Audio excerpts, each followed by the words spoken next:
It's about public speaking, and it's called I Wonder If You'll Dare. It's often said the eyes must be the windows of your soul, unconsciously displaying what is written on your scroll. I believe that how you speak can be much more revealing. The route to knowing who you are can be through public speaking. When you decide to make a speech and seek to give some meaning to the message that you offer up, with passion and with feeling, consider how you choose your words and what they might convey. And will they truly match the things that you are trying to say? I think a poet once declared that candles in a mirror are frailer than the actual flame, inclined much more to flicker. And so it is with what we say and how we choose to say it. Will we be heard as merely glib instead of as a prophet? When we request attention as we stand to say our piece, will we reach the hearts and minds or sound like a caprice? And can we bring about some change with ideas that we share and challenge folks to think again? I wonder if you'll dare.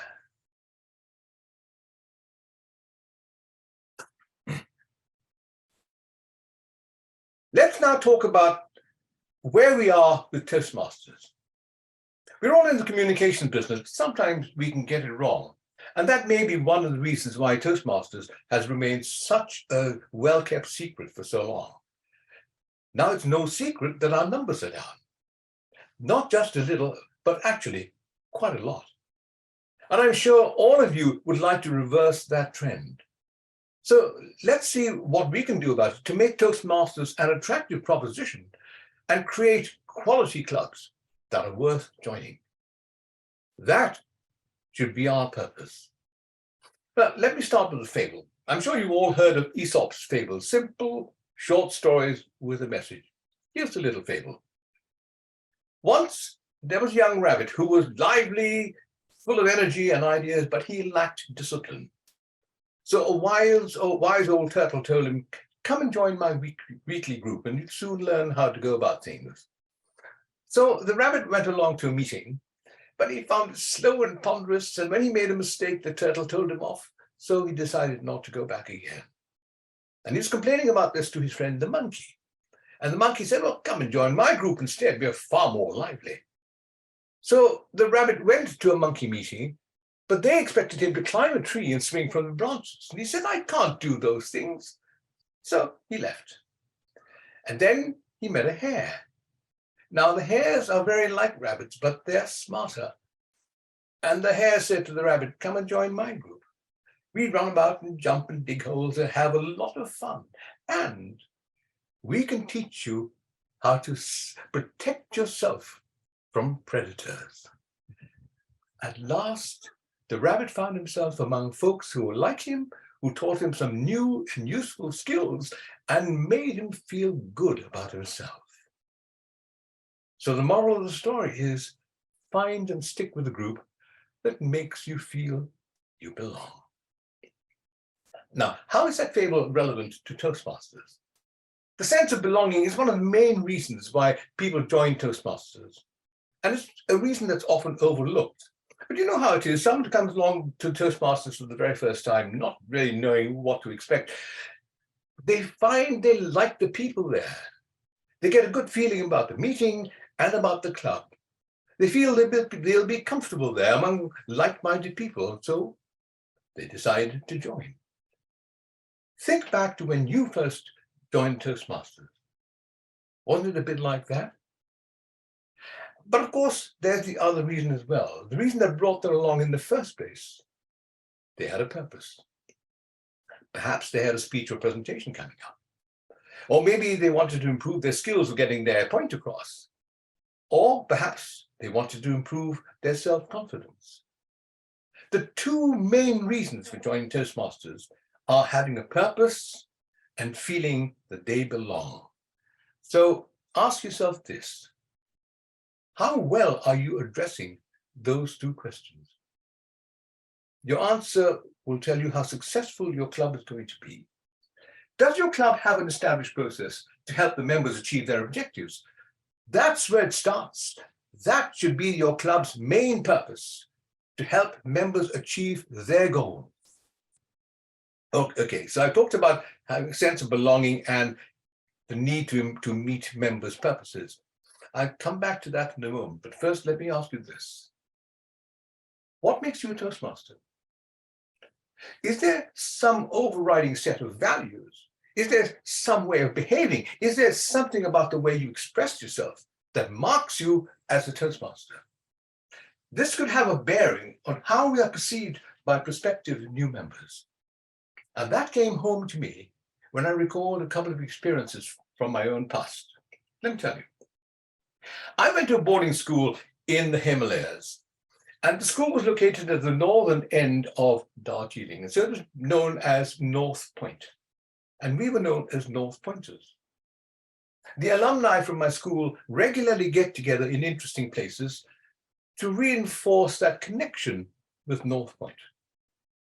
On one occasion, we were having a reunion in London, right next to a famous football club. A senior executive from that club happened to be lunching in the same restaurant at the same time. And he asked me who we were and why we were having a reunion. And he said he was so impressed by the way we related to one another and the values we expressed in our speeches that he wanted to send his own son to our school.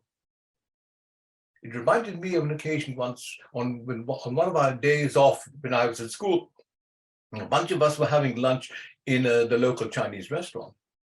And another customer was so impressed by our well-mannered behavior, he ordered a round of ice creams for all of us. In both those examples, there was something about the way we conducted ourselves, something that derived from our core values and our culture that marked us as North Pointers. The same apply to Toastmasters. Could we create the same sense of pride in ourselves and respect from others that comes from just being a Toastmaster? That would be the glue that bonds us together, and also with the large group of Toastmasters around the world. Right, now I've said you need to create a sense of belonging and always behave in a way that marks you as a Toastmaster. Let's now consider how we can help members achieve their goals. Remember that Toastmasters is a learning environment. People join to learn something new. So take a moment to consider how people learn. It'll help us to understand how they behave as they do. I wonder, have you heard of the learning curve theory? Here's how it works.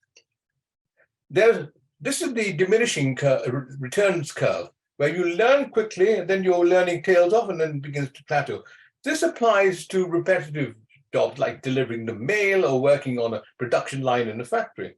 And some people think that applies also to learning the roles in Toastmasters. To think once they've done the role of Toastmaster of the day or general evaluator, that's all there is to it. And they simply tend to keep doing the same thing that they've always done, and there's no new learning. And that's such a shame. And then there's the increasing returns curve, where it's slow at first, and then your improvement becomes very rapid. This is the way in which we learn a new language, for example. And it also should apply to the way we do our speeches, or we learn about speech making, where the progress is slow to begin with and then rapid afterwards. Now, the curve that really describes Toastmasters is the S curve, which you can see is a combination of the two, where the slow progress at first, then rapid improvement, and then a tailing off and a plateau. Can you recognize this shape in your own club?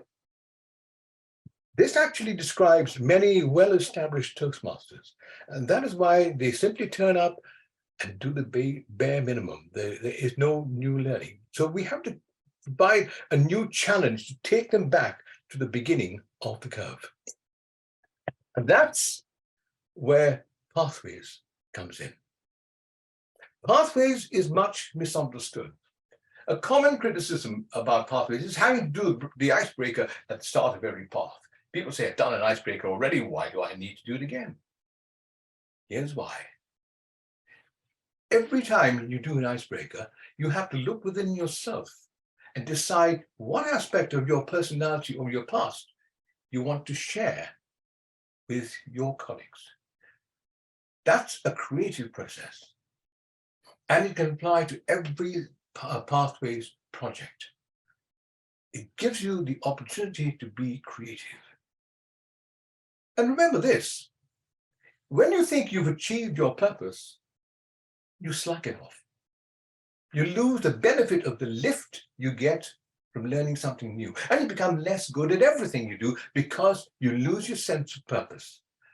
Pathways can connect you and your members with the original purpose for joining Toastmasters. Now, let's talk about purpose. There's a difference between purpose and a sense of purpose.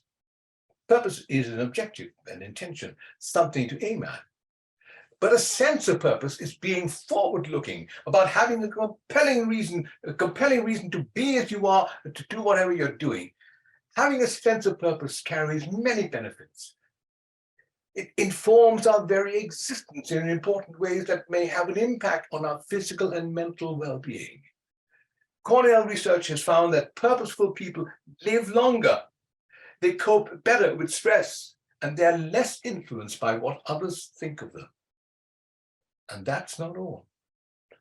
When you help your members to find and achieve their purpose, they improve faster and they're more likely to stay. And at the same time, it gives you a sense of purpose. A Toastmasters Club can be a channel that can bring out an individual's purpose and show the link between what the members are asked to do and their own purpose. For example, Toastmasters International has been using the slogan, "Where leaders are made."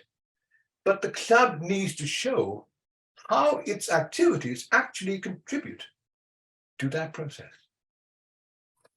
I was a founder member of Bromley Speakers and its second club president. I sought guidance from a long-established Toastmaster.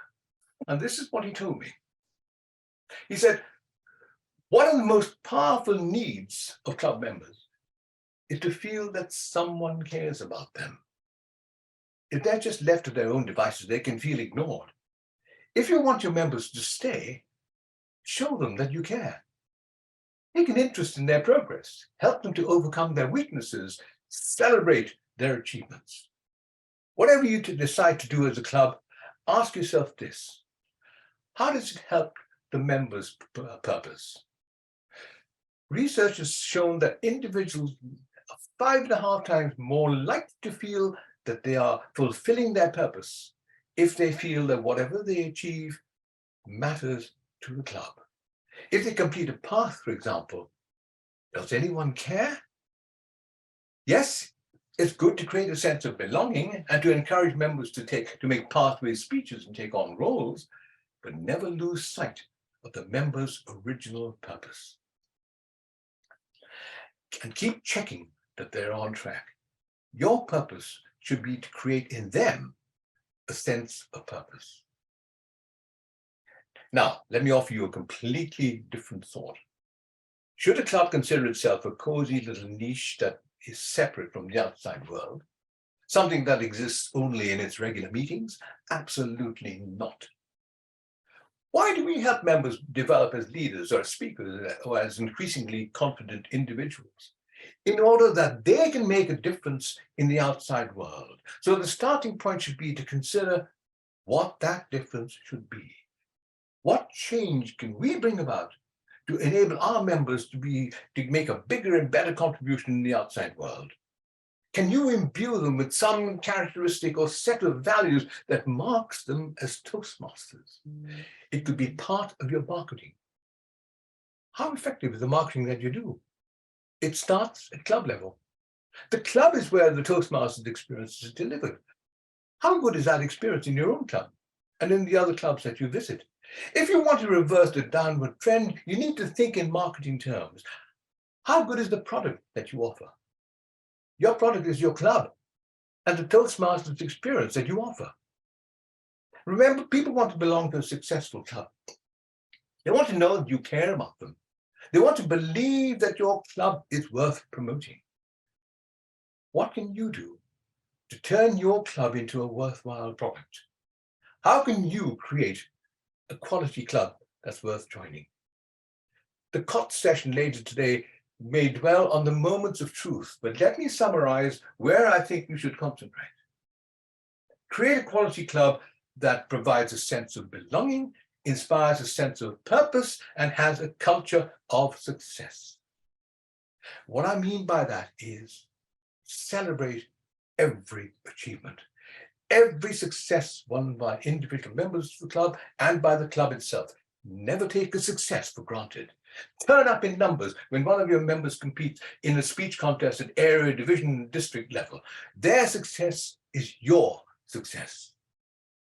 Recently, a schoolboy returned to school after winning a gold medal in the European Junior Boxing Championships.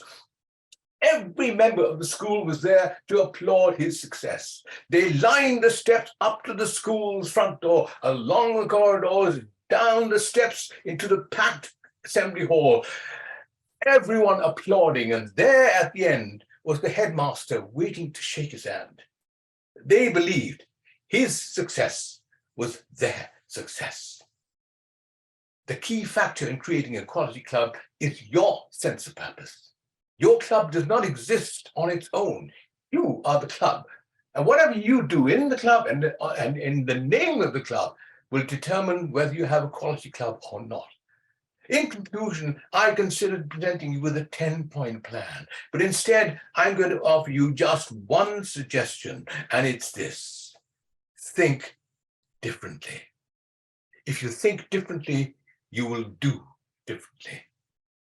Some years ago, a former US rock climbing champion won a contest in an unusual way. Obi Karian was one of 4 finalists, and each had to climb a difficult route up a very steep wall. He was the last climber. The first 3 approached it all in the same way. They came and examined the wall, and then they started climbing slowly, one hold at a time. 2 made it to the top, the other one fell. When it was Obi's turn, he came along, inspected the wall, and then he went back 20 paces and then took a run straight up the wall. It turned out to be the easiest way to the top. Ladies and gentlemen, be like Obi Karian. Take a look at the challenge you're facing and take a run at it. Madam Chairman.